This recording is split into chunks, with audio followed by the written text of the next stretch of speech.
Les effets de la justice sont immenses, la paix, l'ordre, l'éducation spirituelle et intellectuelle.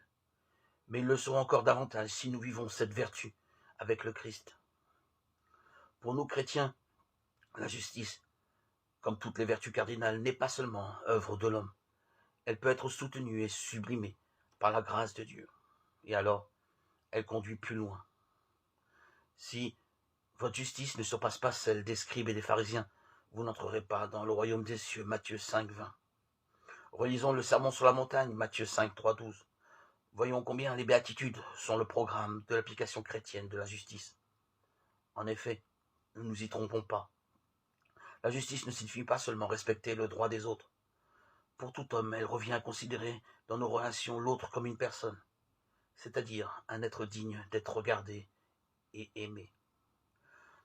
Cela se comprend à la lumière du vrai sens du rendre à chacun ce qui lui est dû. Concrètement, qu'est-ce que cela veut dire? Comme chrétien, à qui dois-je et que dois-je? Que dois-je à Dieu, mon premier interlocuteur de mon existence? Une dépendance aimante? La justice est cette vertu qui me fait prendre conscience de ma condition d'enfant de Dieu. Je suis une créature de Dieu et donc ma relation n'est pas d'égal à égal. Je dépends de Dieu dans une dépendance d'amour et par justice. Je dois agir à mon tour en conséquence, par amour et pour l'amour. Accepter humblement d'être fille et fils de Dieu est le fruit de la justice envers Dieu.